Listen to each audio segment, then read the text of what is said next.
और तालिबान की उल्टी गिनती शुरू हो गई है क्योंकि पंजशीर अभी खड़ा हुआ है। जी हां, तालिबान पर बारूद की बारिश हो रही है। तालिबान को शायद इल्म नहीं था कि उसका हश्र ये हो गया। तस्वीरें दिखाएं एमबीएस के साथ। ये तालिबान के ऊपर बम वर्षा हुई है और ऐसी भयानक भयानक बम वर्षा, ऐसी गोलियां, ऐसी फायरिंग एमबीएस के साथ अगर मैं सुनाऊं, तालिबान की रूह कांप उठी है। लाशों का ढेर और अंबार लग गया है तालिबान पर। आपको बताने जा रहा हूं सबसे पहले कि आखिर किन इलाकों में तालिबान को मुंह की खानी पड़ी है। तालिबान को लग रहा था कि वो आसानी से राज्य दर राज्य जीत लेंगे, लेकिन देखिए जरा, पंजशीर तो जिंदा है, लेकिन पंजशीर के अलावा और भी राज्य है। ये देखिए, पंजशीर से सटा हुआ है परवान। पंजशीर यहां है। दूसरा हम ग्राफिक दिखाएंगे पंजशीर का। ये है पंजशीर और तीसरा राज्य मैं आपको दिखाने जा रहा हूं वो है बदकशां। ये जो तीन राज्य देख रहे हैं आप, बीती रात यहां भीषण लड़ाई हुई है, बड़ी जंग हुई है जिसमें तालिबान के 100 से ज्यादा आतंकी मार गिराए हैं मसूद के लड़ाकों ने। जरा रिपोर्ट देखिए।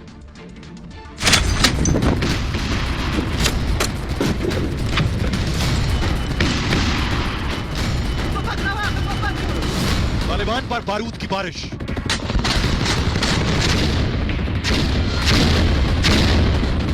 मसूद के लड़ाकों ने बिछा दी लाशें।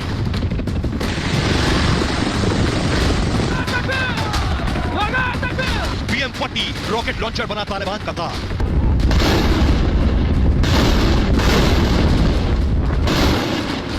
पंजशीर में 57 तालिबानी ढेर।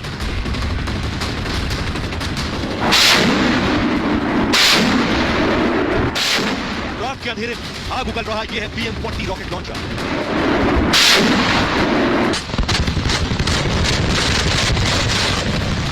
मसूद के लड़ाकों ने तालिबान पर एक के बाद एक इतने गोले बरसाए कि पलक झपकते ही तालिबान की लाशों का ढेर लग गया।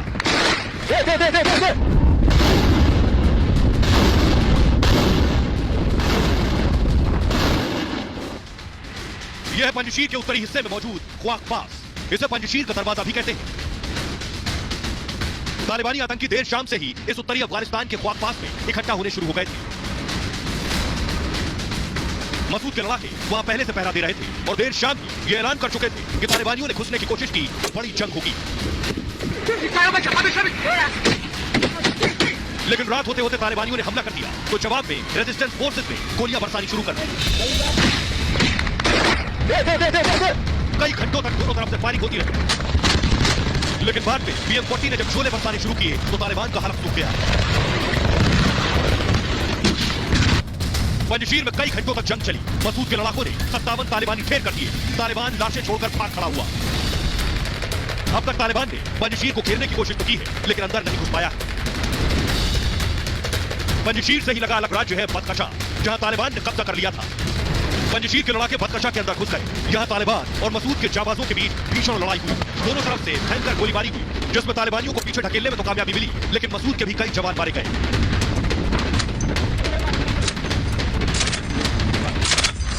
बदकशां में तालिबानियों से 4 जिले आजाद कराए गए। यहां भी तालिबान को बड़ा नुकसान हुआ। 40 से ज्यादा तालिबानी मार गिराए गए। बड़ी बात यह है कि जहां तालिबान को मुंह की खानी पड़ रही है, तालिबान अपने साथियों की लाश तक उठाने नहीं पहुंचते। पंजशीर से ही सगा है परवान। यहां भी तालिबानी और नॉर्दर्न अलायंस सामने सामने थे। परवान के चरिकार को भी तालिबान से आजाद करा लिया गया। अफगानिस्तान में एक उम्मीद की रोशनी बाकी है और वो है अहमद मसूद, पंजशीर और उनके लड़ाके। तो अब तक मोटा मोटी 450 तालिबानी आतंकी मार गिराए गए, लेकिन इस बार BM-40 का इस्तेमाल किया मसूद के लड़ाकों ने। आपको दिखाते हैं, ये है BM-40। ये जो आप देख रहे हैं, ये रॉकेट लॉन्चर, यहां से रॉकेट लॉन्च होते हैं। ये जो आप देख रहे हैं, ये है BM-40 जो इस वक्त तालिबान का काल बनकर टूट रही। जरा दिखाऊं चलती कैसे, तो आपने तस्वीर देख ली। जरा देखिए, तस्वीरें दिखाऊं ये आवाज के साथ अगर मैं सुनाऊं। एक एक गोला जब तालिबानी आतंकियों पर जाकर गिरा तो आग में जल भुनकर खाक हो गए और वहीं अकेले पंजशीर में 57 तालिबानी आतंकी ढेर कर दिए गए। इस BM-40 की खासियत मैं आपको बताने जा रहा हूं जो इस वक्त पंजशीर में मौजूद है। देखिए जरा क्या है ये BM-40। तालिबान और पंजशीर के लड़ाकों के बीच जंग का आगाज हो चुका है। दोनों तरफ से एक दूसरे पर गोला बारूद दागा जा रहा है, लेकिन पंजशीर के लड़ाकों के आगे तालिबानी आतंकी पस्त होते जा रहे हैं। इस बीच पंजशीर के लड़ाकों ने अपने सबसे घातक खतरनाक हथियार को जंग में उतार दिया। क्या है पंजशीर का बारूदी हथियार, देखिए जरा।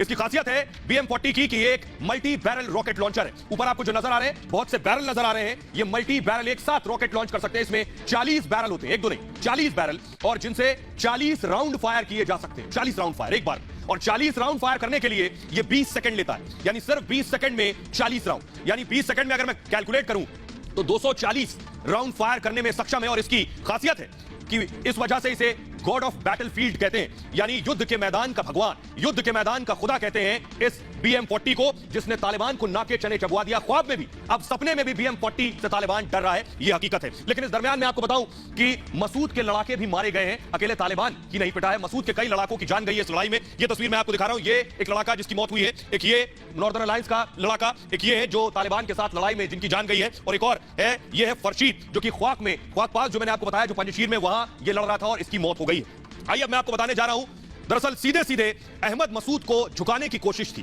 कि तालिबान चाहता था कि अहमद मसूद समझौते के जरिए मान जाए, लेकिन अहमद मसूद ने साफ कर दिया कि वो नहीं झुकेंगे। उनकी जो शर्तें थी तालिबान ने वो मानने से इनकार कर दिया। आपको बताने जा रहे हैं अहमद मसूद चाहते क्या है। तालिबान के खिलाफ अमरुल्लाह सालेह और अहमद मसूद की जोड़ी ने अपना किला यानी पंजशेर को अभेद्य बना रखा है, अब तक कोई घुस नहीं पाया। तालिबान की तमाम कोशिशों के बावजूद भी पंजशीर के शेरों ने झुकने से इनकार कर दिया। मतलब साफ है कि अब घमासान और ज्यादा बढ़ेगा। एक तरफ तालिबान है तो दूसरी तरफ पंजशीर के लड़ाकों ने तालिबानियों को पानी पिला दिया है। दोनों तरफ से लड़ाई जारी है और जानकारी के मुताबिक पंजशीर और उसके आसपास के इलाकों में अब तक 400 से ज्यादा तालिबानियों के मारे जाने की खबर है। इस दौरान यह बात भी सामने आई कि तालिबान ने पंजशीर के आगे घुटने टेक दिए और उसने अहमद मसूद को सत्ता में शामिल होने का प्रस्ताव दिया है। जी हां, अहमद मसूद से कहा है आइए आप सत्ता में शामिल हुई, लेकिन अहमद मसूद ने इसे ठुकरा दिया। अहमद मसूद ने कहा है कि तालिबान को सिर्फ एक शर्त पर स्वीकार किया जा सकता है, जब वो सभी जातीय समूह के साथ मिलकर सरकार बनाए। यानी अहमद मसूद का कहना है कि सबको मिलाकर सरकार बनाइए, बंदूक की नोक पर आप शासन नहीं कर सकते। अफगानिस्तान एक ऐसा देश है जो कई छोटे छोटे समुदायों को मिलाकर बना है, यह कहना है अहमद मसूद का। यह एक राष्ट्र के बजाय एक कई संस्कृतियों वाला देश है। इस वजह से उन्हें देश पर शासन करने की अनुमति नहीं दी जा सकती, लेकिन अगर उनकी हालत ऐसी ही रही तो हम उनका विरोध करेंगे, यह कहना है अहमद मसूद का। और इतना ही नहीं, अहमद मसूद एक तरफ ये कह रहे हैं कि तालिबान से कोई समझौता नहीं होगा, दूसरी तरफ वहां मौजूद अमरुल्लाह सालेह ने ट्वीट किया है। क्या लिखा है सालेह ने, आपको दिखाने जा रहे हैं, देखिए जरा। उन्होंने तालिबान की हकीकत बयां की है। उन्होंने लिखा है तालिबान ने पंजशीर की दवा सप्लाई रोक दी है, यानी पंजशीर में इस वक्त दवा नहीं पहुंच पा रही है। तालिबान के पास अब ये घिनौनी हरकतें बची हैं। यहां के लोगों के साथ तालिबान मारपीट कर रहा है, यानी जो लड़ाके नहीं है उनके साथ भी मारपीट कर रहा है। बुजुर्गों को ढाल बनाकर इस्तेमाल कर रहा है तालिबान। यह है तालिबान की हकीकत। फोन के बाद अब बिजली सप्लाई काट दी, यानी इंटरनेट, फोन और अब बिजली सप्लाई भी तालिबान ने काट दी है पंजशीर की। तो बेशक तालिबान ये हरकतें क्यों ना कर रहा हो, लेकिन मैं आपको बताऊं कि पंजशीर में सुलह की तैयारी और कोशिशें भी हो रही। पहले तालिबान कर चुका है, अब इससे पहले हामिद करजई, जिनको आप जानते हैं, जो अफगानिस्तान के पूर्व राष्ट्रपति रहे, हामिद करजई अफगानिस्तान में तालिबान के आने के बाद ऐसी कोशिशें कर रहे थे। तालिबान और पंजशीर के बीच जंग जारी है। यह साफ हो गया है कि दोनों पक्षों के बीच अब समझौते की गुंजाइश बेहद कम है। हालांकि अफगानिस्तान के पूर्व राष्ट्रपति हामिद करजई बातचीत के जरिए मामले को सुलझाने की कोशिश कर रहे थे। हाल ही में हामिद करजई ने तालिबान के बड़े नेताओं से मुलाकात की थी। हामिद करजई तालिबानी नेता खलील हक्कानी और अनस हक्कानी से मिले थे। हालांकि 20 साल पहले जब तालिबान की अफगानिस्तान में हार हुई थी, तब हामिद करजई ही वहां के राष्ट्रपति बने। हामिद करजई ने इसके बाद पंजशीर और नॉर्दर्न अलायंस के नेताओं से भी मुलाकात की थी। तस्वीरें सामने आई और इन तस्वीरों में उनकी सरकार का हिस्सा रह चुके अब्दुल्ला भी नजर आए, जो अब नॉर्दर्न अलायंस का हिस्सा है। बताया जा रहा है कि हामिद करजई बातचीत के जरिए मामले को सुलझाने की कोशिश कर रहे थे, लेकिन मौजूदा हालात को देखते हुए उन्होंने चिंता जताई है। हामिद करजई का कहना है कि दुर्भाग्य से पिछले दिनों तमाम कोशिशों के बावजूद, यानी हामिद करजई ने जो कोशिशें की हैं उस पर उन्होंने कहा कि बहुत सी कोशिशें की, उसके बावजूद पंजशीर में सैन्य अभियान और जंग शुरू हो गई। ये गहरी चिंता का विषय है। मैं इसके नतीजों को देश और अफगानियों के हित में नहीं मानता। मैं दोनों पक्षों से अपील करता हूं, युद्ध केवल एक समाधान नहीं है, बल्कि एक घायल और पीड़ित अफगानिस्तान है, और इसलिए हामिद करजई ये चाहते हैं कि युद्ध ना हो। लेकिन सवाल यही है कि आखिर नॉर्दर्न अलायंस झुकने को तैयार नहीं है। नॉर्दर्न अलायंस न 25 साल पहले झुका था और न आज झुकने को तैयार है। 25 साल से तालिबान को टक्कर दे रहा है ये नॉर्दर्न अलायंस। आपको बताएं, पहले पिता शाह मसूद और अब अहमद मसूद दोनों तालिबान से लोहा ले रहे थे। पिता 2001 में और बेटा आज 2021 में लोहा ले रहा है। आइए आपको बताने जा रहा हूं कि जो अहमद शाह मसूद के लड़ाके थे 2001 में जो तालिबान से लड़ रहे थे, आज अहमद मसूद के लड़ाके कौन है ये आपको बताता हूं। देखिए जरा, नॉर्दर्न अलायंस जिससे तालिबान पनाह मांगता है, पहले भी तालिबान नॉर्दर्न अलायंस के लड़ाकों से जीत नहीं पाया था और तालिबान 2.0 में भी इसकी हसरत अधूरी है। आपको बताने जा रहे हैं 2001 में कौन इस अलायंस में थे और आज कौन इस अलायंस में शामिल है। पंजशीर के शेर अहमद शाह मसूद ने इसकी नींव रखी थी और आज उनके बेटे पूरे अफगानिस्तान की उम्मीद बने हुए हैं। तालिबान को टक्कर देने का हौसला अहमद मसूद ने अपने पिता से सीखा है। सिर्फ अहमद मसूद ही नहीं, नॉर्दर्न अलायंस के हर लड़ाके के हीरो अहमद शाह मसूद रहे।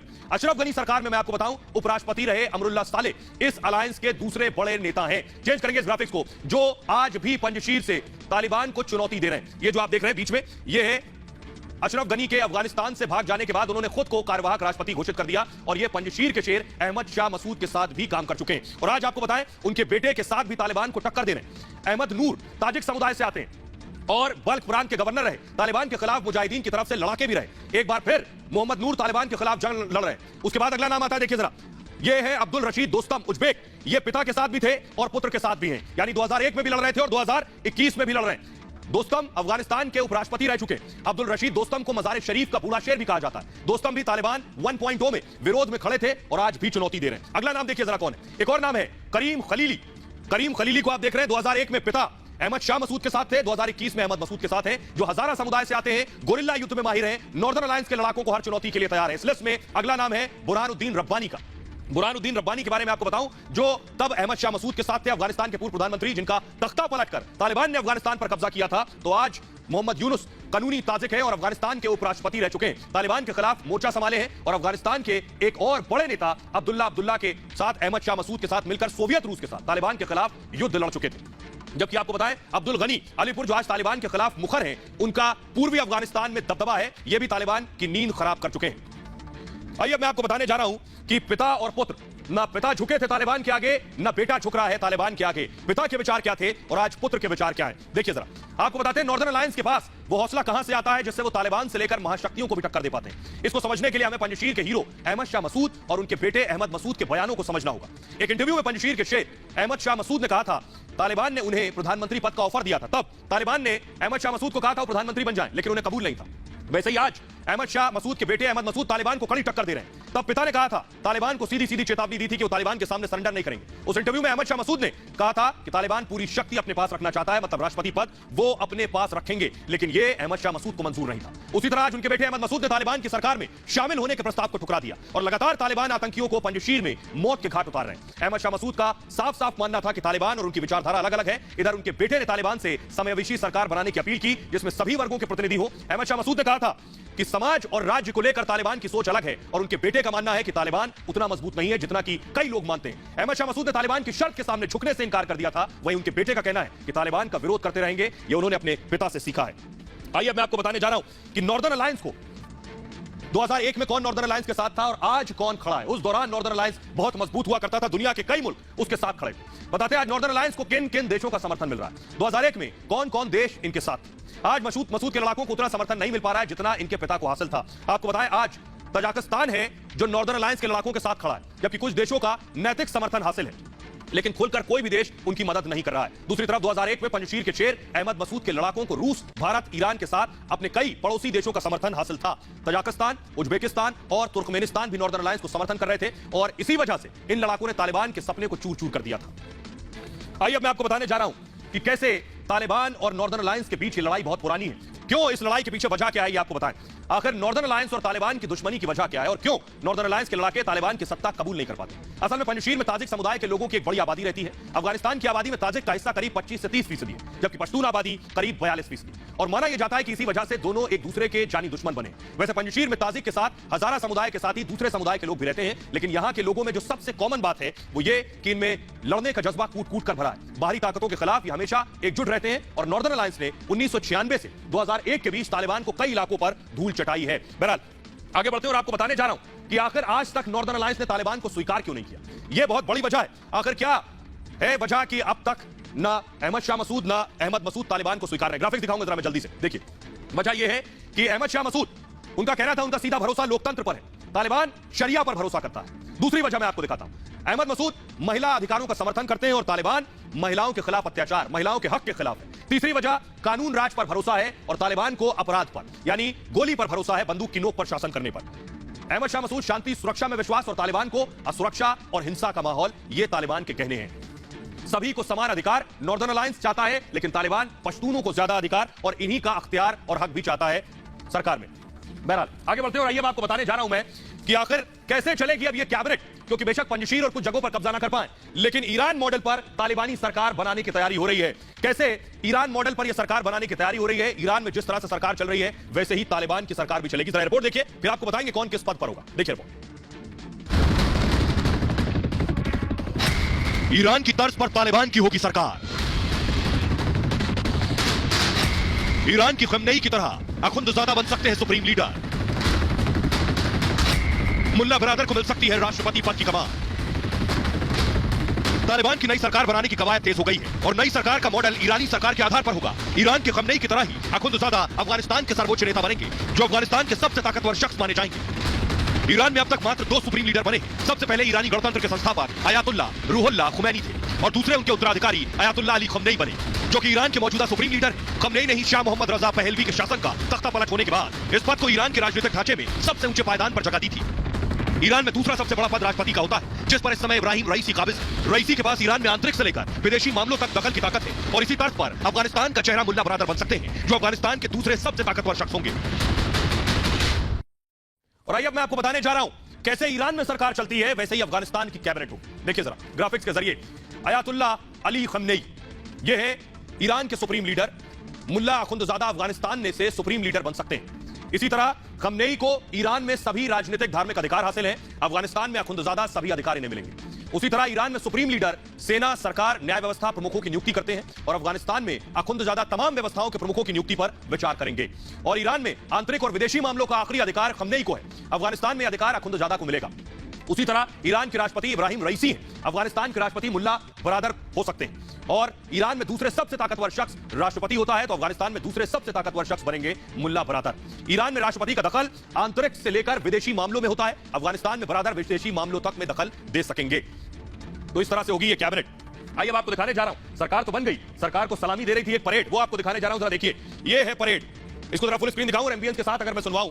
और ये जो आप देख रहे हैं, ये देखिए जरा, आतंकियों के पास क्या होता है, जो चीजें आतंकियों के पास होती है वो सब यहां सजी हुई है, यानी अलग अलग तरह के बॉम्ब, जिसमें आतंकियों के जैकेट भी शामिल हैं, जिसमें अलग अलग बॉम्ब भी शामिल हैं, वो सारी चीजें इसमें इन तस्वीरों में नजर आ रही हैं।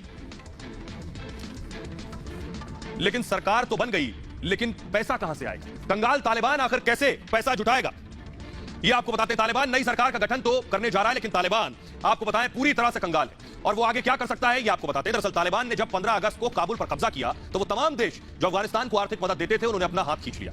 जबकि आपको बताएं लंबे समय से अफगानिस्तान में शासन आर्थिक मदद के सहारे से ही चल रहा है। विश्व बैंक और दूसरी अंतर्राष्ट्रीय एजेंसियों के साथ 60 देशों को अगले 4 साल में $12 बिलियन देने थे, जिस पर ज्यादातर देशों ने रोक लगा दी। वहीं जिस बैठक में आर्थिक मदद को लेकर फैसला किया जाना था वो अभी तक नहीं हुई है। मतलब साफ है, जो अंतर्राष्ट्रीय मदद अफगानिस्तान को मिलती थी वो अब तालिबान को नहीं मिलेगी। तालिबान की मुसीबत सिर्फ इतनी नहीं है। आईएमएफ यानी अंतर्राष्ट्रीय मुद्रा कोष ने $460 मिलियन यानी करीब 3,500 करोड़ की रकम को फ्रीज कर दिया है। आईएमएफ के साथ बाइडेन प्रशासन ने भी आर्थिक प्रहार किया। अफगानिस्तान सेंट्रल बैंक के विदेशी भंडार के करीब $7 बिलियन जो फेडरल रिजर्व बैंक न्यूयॉर्क में जमा है, इस पर पूरी तरह से रोक लगा दी गई है। उधर यूरोपीय संघ ने कहा है कि अफगानिस्तान की स्थिति जब तक साफ नहीं होती अफगानी अधिकारियों को कोई भुगतान नहीं दिया जाएगा। यूरोपीय संघ की सबसे बड़ी अर्थव्यवस्था जर्मनी ने अफगानिस्तान की मदद पूरी तरह से रोक दी है। वहीं ब्रिटेन के प्रधानमंत्री बोरिस जॉनसन ने कहा है कि अगर तालिबान महिलाओं को अधिकार देगा तभी ब्रिटेन मदद जारी रखेगा। लेकिन इस कंगाल अफगानिस्तान को यानी तालिबान को आखिर मदद कौन करेगा? उनका पुराना भाई, उनका भाई ये है जिनपिंग, यानी चीन की मदद से की उम्मीद है, इकलौती उम्मीद कि आखिर चीन मदद करेगा, यही उम्मीद कर रहा है तालिबान। तालिबान चीन की सरपरस्ती में अफगानिस्तान में सरकार चलाएगा। लेकिन तालिबान और चीन के बीच ये गठजोड़ क्यों हो रहा है ये आपको बताते हैं। तालिबान की तरफ से साफ कहा गया कि तालिबान चीन को सबसे अहम भागीदार के रूप में देख रहा है और उसकी फंडिंग का मुख्य जरिया चीन पर ही निर्भर करेगा। सिर्फ इतना ही नहीं, तालिबान के प्रवक्ता ने स्वीकार किया चीन की मदद से तालिबान अफगानिस्तान के हालात में सुधार करेगा। चीन के one belt one road project को तालिबान काफी तवज्जो दे रहा है। लेकिन आपको बताएं कि इन परियोजनाओं के जरिए चीन अफगानिस्तान की खनिज संपदा पर नजर गड़ाए हुए। अफगानिस्तान में 200 लाख करोड़ की खनिज संपदा है जिस पर चीन कब्जा चाहता है। अफगानिस्तान में सबसे ज्यादा लिथियम का भंडार है। अमेरिकी रिपोर्ट के मुताबिक अफगानिस्तान में इतना लिथियम है कि वो पूरी दुनिया को सप्लाई कर सकता है। सिर्फ लिथियम ही नहीं, natural gas, copper, gold, uranium समेत दूसरी तमाम खनिज संसाधनों में अफगानिस्तान में अच्छी मात्रा में पाए जाते हैं, जिन पर चीन का कब्जा है। चीन अपना कब्जा चाहता है और उसके साथ ही चीन का एक और फायदा है जिसकी वजह से ड्रैगन तालिबान के समर्थन में इतना इंटरेस्ट दिखा रहा है। दरअसल तालिबान ने चीन को भरोसा दिया कि तालिबान अपनी जमीन चीन के खिलाफ उइगरों को इस्तेमाल नहीं करने देगा। आपको बता दें कि चीन में उइगरों पर अत्याचार किया जाता है, जिसके विरोध में उइगरों ने आवाज उठानी शुरू कर दी है। अब चीन को यह डर सता रहा है कि कहीं तालिबानी सत्ता में उइगर अफगानिस्तान की जमीन से चीन के खिलाफ विद्रोह छिड़ गया तो उनके लिए मुसीबत खड़ी हो जाएगी। आइए अब आपको दिखाने जा रहे हैं, काबुल के कसाई ने हिंदुस्तान को धमकी दी। कौन है काबुल का कसाई? देखिए जरा, यह है काबुल के कसाई हिकमत यार। अफगानिस्तान के पूर्व प्रधानमंत्री की यह भारत को धमकी है। इसे मूव करेंगे। गुलबुद्दीन हिकमत यार ने भारत को यह धमकी दी है। क्या कहा है उन्होंने? काबुल में हजारों लोगों की हत्या करने का आरोपी है ये, इसीलिए इसे काबुल का कसाई कहते हैं। पूर्व सरकार के नेताओं को शरण ना दे भारत, ये भारत से कहा है। बागियों को शरण दी तो तालिबान जवाब देगा और भारत सकारात्मक रचनात्मक भूमिका निभाए। भारत ने अमेरिका के कब्जे का समर्थन किया था, यह धमकी दे रहे हैं और विदेशी हमलावरों की कठपुतली भारत ना बने। तो हिकमत यार की इतनी हिमाकत कि वो हिंदुस्तान को धमकी दे रहे हैं। शायद उनको इल्म नहीं कि अगर हिंदुस्तान की तरफ आंख उठाने की भी कोशिश की तो भारत आंख निकालने की भी ताकत रखता है। देखिए तो छोड़ता भी नहीं।